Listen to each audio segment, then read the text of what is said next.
At my company's holiday party, my boyfriend said he felt out of place and left early. The next morning, HR called me about inappropriate behavior in a break room.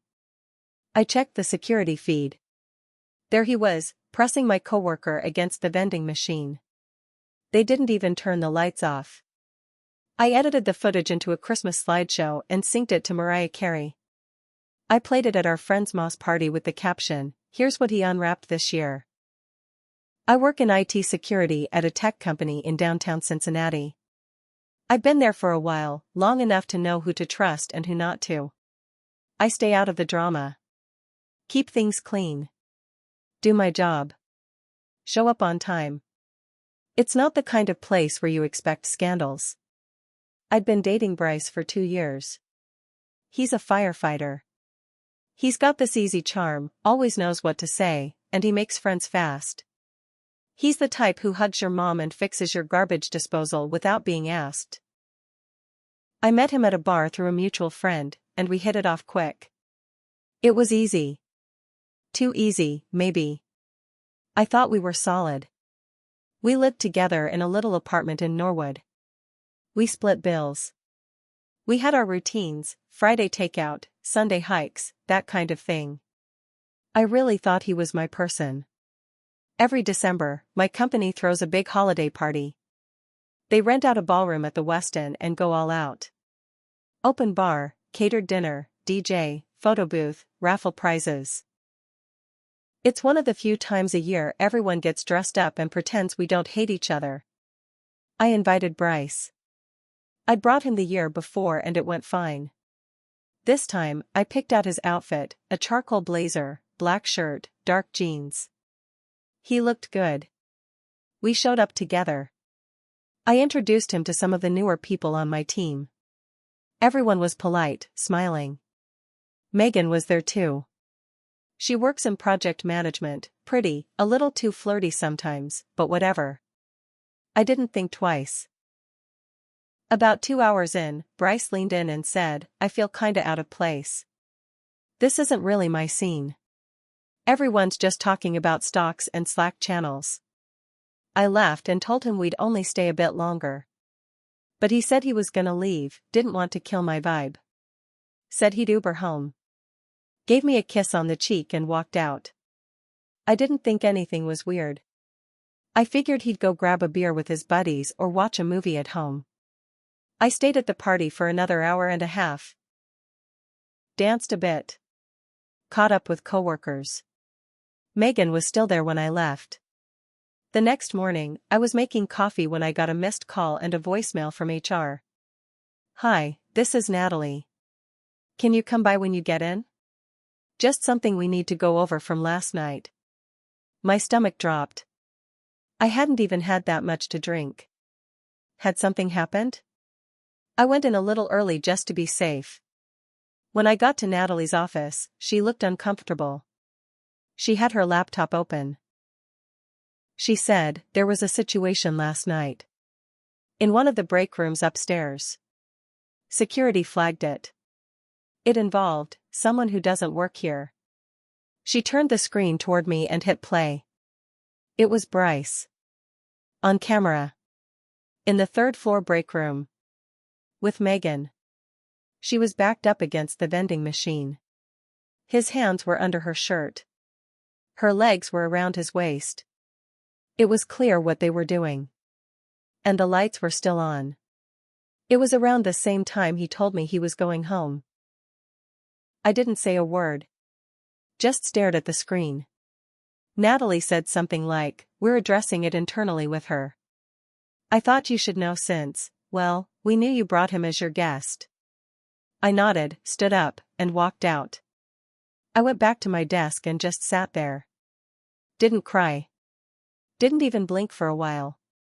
But I had access to the building's full surveillance system. I work in security. I handle these feeds every day. No one questioned it when I pulled the footage. I saved the video. Cut it down. Synced it with timestamps. Put it on a flash drive and took it home. That night, I sat down with my laptop and opened iMovie. I started the slideshow with photos of me and Bryce, us hiking, laughing on the couch, holding hands at the beach last summer. Then, right when All I Want for Christmas Is You started playing, I cut to the break room footage. There he was. Her hands in his hair. His mouth on her neck. The full scene, set to Mariah Carey. Then I added a caption at the bottom, "Here's what he unwrapped this year."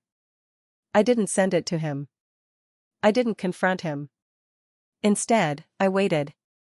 Because we had our annual Friendsmas party coming up that weekend. A mix of his firefighter friends, my coworkers, some people we both knew from college. We hosted it at our place every year. I did the decorating. He handled the drinks.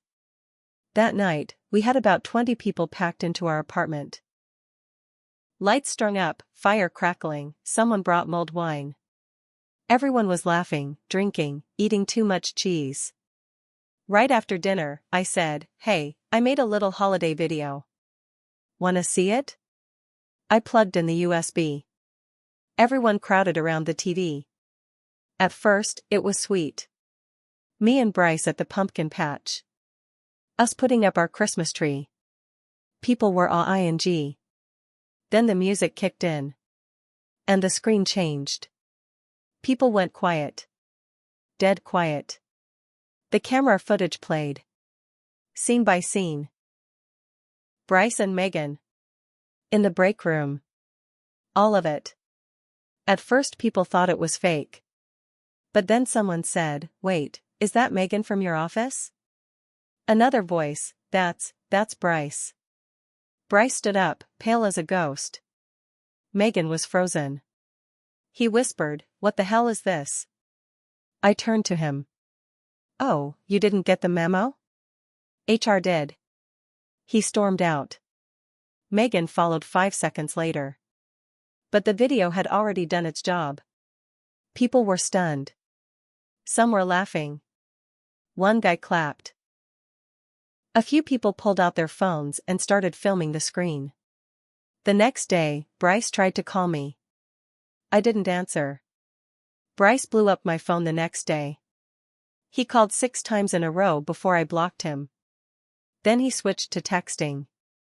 His messages were all over the place. "You humiliated me in front of everyone. Can we just talk?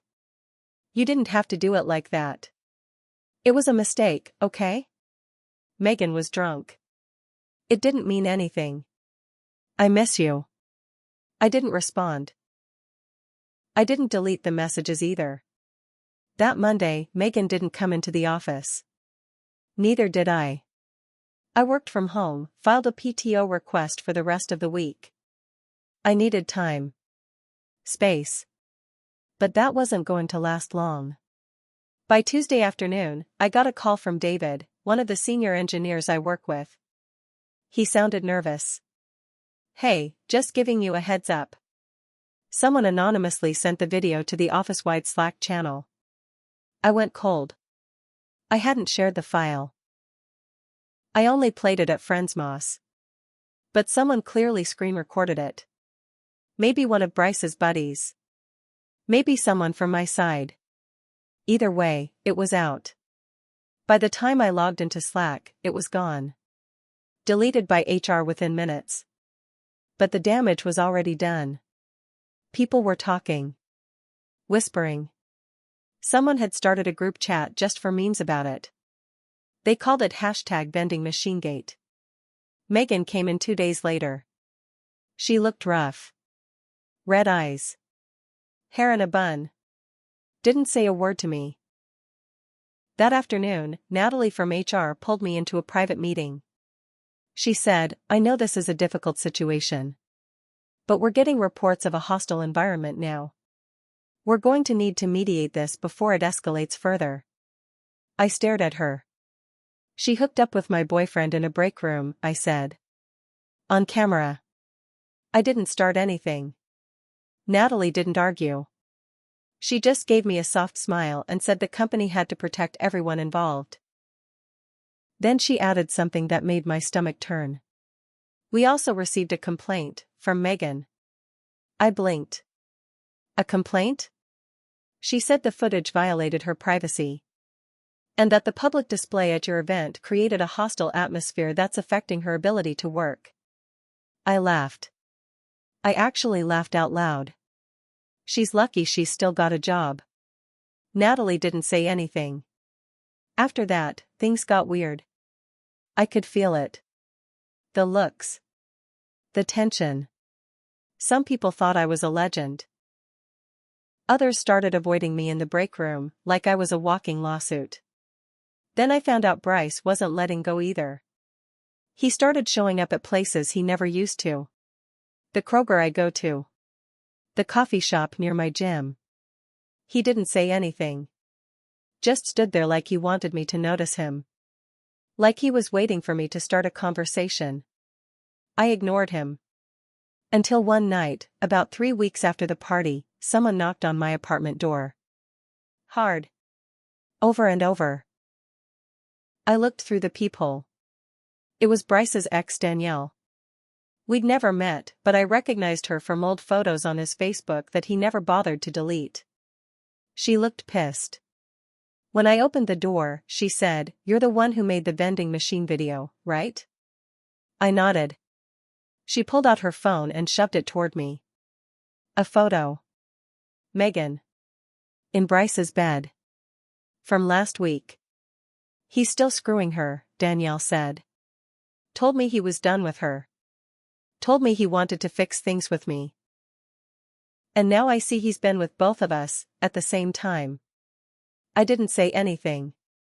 I just stared at the screen. Then she added, "You're not the only one who got played." We stood there for a minute. 2 burned women. 1 man. Then I asked, "You want to help me ruin him?" She grinned. Danielle came in and we sat at my kitchen table like 2 war generals. She pulled out her phone and showed me texts, screenshots, voicemails, proof that Bryce had been telling her the same things he told me. That he was done with Megan, that he wanted to fix things, that he messed up but it didn't mean anything. Same lies. Same smooth delivery. She wasn't crying. Neither was I. We were past that. Instead, she leaned in and said, "I think we should hit him where it actually hurts." His pride? I asked. No. His job. Bryce worked at a nearby fire station. Firefighter, 2nd shift. Good reputation. They loved him there. He bragged about how the chief saw him like a son. But Danielle had been around longer than me. They'd dated on and off for 3 years before I came along. She still had a few contacts on the inside. "You know he's been calling in sick," she said. "Guess where he's really been?" "Don't tell me." "Yeah. Megan's place." It got worse. Apparently Bryce had been using his work truck, an off-duty emergency SUV he wasn't supposed to take outside city limits, to go visit her while claiming to be on call. That was the final thread we needed. Danielle gave me everything, dates, times, text messages, even one blurry photo of the work truck parked outside Megan's apartment complex. I pieced it together. Then I wrote a detailed, anonymous report. It listed every misuse of city property, every falsified sick day, and a timeline that matched GPS logs I knew the department would have. I attached the photo. Then I had it sent from a burner email to the fire department's internal affairs unit and to the city oversight board. Danielle sent it too, from a different burner. Then we waited. Within a week, Bryce was suspended pending investigation. They took his keys, badge, and truck. He went quiet online. Megan stopped coming to work. Word got around. And just when things started to die down, something else happened. My company started going through budget cuts. Department reviews. Layoffs were being whispered about. And suddenly, Megan's name was on the list. Not because of me. I didn't push for that. But someone in finance told me later her project records were a mess, missed deadlines, bad numbers, weird logins on weekends. Sloppy work. HR called her in on a Wednesday. She didn't come back. No goodbye. No email. Just gone. I thought maybe that would be the end of it. But it wasn't. 2 weeks later, I came home from work to find my front door slightly open. Not broken. Not kicked in. Just, not shut all the way. I stood there for a second, listening. I didn't hear anything. I didn't see anything missing. But I had a bad feeling. I called the police and filed a report. They checked everything, said there were no signs of forced entry. Maybe I'd just forgotten to close it all the way. Maybe. But the next day, I noticed something. A photo on my dresser, me and Bryce in Chicago, was gone. Just that one. Everything else untouched. I knew he'd been inside. And that meant this wasn't over. The missing photo rattled me more than I expected. It wasn't valuable. It wasn't new. It wasn't even that good of a shot. But it was chosen. He walked into my home and took it like a trophy. Like a warning. I filed another police report. Still nothing they could do. Danielle told me she was done playing games. She started posting vague things online, cryptic stories, song lyrics that were clearly about Bryce. He messaged her to take them down. She didn't. Then he messaged me. You think you won? You turned everyone against me. You think that makes you better? I didn't answer. I just blocked him again. But I was done waiting. I knew things about Bryce that no one else did. His older brother was a cop in Hamilton County, one with a history of covering things up for him. In high school, Bryce nearly got arrested for fighting at a bar, but his brother made it go away. He always bragged that he could get out of anything. So I made sure he couldn't. I took everything Danielle and I had gathered. Photos, texts, his sick leave records, and that report we wrote, and mailed copies to his fire station, his brother's precinct, and the city ethics board. I even sent a set to the local news tip line. I wasn't anonymous this time. 3 days later, a local journalist called me. They'd been following the story, especially the part about city property being used for personal reasons. It had legs. The article went live on Monday. Headline: Cincinnati firefighter under investigation for misuse of city vehicle during alleged affair with tech employee. His name wasn't in the title, but anyone who knew him knew. Bryce was suspended indefinitely. His brother faced an internal review. Megan's name popped back up online, and not in a good way. Her LinkedIn went down. Her Instagram disappeared. She moved out of state by the end of the month. But here's the part one haven't told anyone. 2 weeks after that article ran, HR called me into another meeting. They asked how the surveillance footage was obtained. I tried to explain. Said I had access. That I didn't leak it, just used it privately. But they weren't buying it. Someone had filed a formal complaint. Probably Megan, maybe even Bryce. Either way, the company decided I'd violated internal privacy protocol. And just like that, I was terminated. No severance. No reference letter. Just walked out with a box. It hit me harder than I thought it would. I'd spent 5 years building a reputation, keeping things clean, and in 1 month it all burned down. Still, I don't regret it. Because 2 months later, I ran into Danielle again. She had a new job. New haircut. She looked happy. She said Bryce moved back in with his parents and was trying to fight the charges. The ethics board was still reviewing his case. His name was blacklisted from every department within 50 miles. Do you feel bad? She asked me. I thought about it. I'd lost my job. My relationship. Some friends who thought I went too far. But I said, no. Because I didn't start the fire. I just made sure he burned in it. And that's how it ended. Not with forgiveness. But with consequences.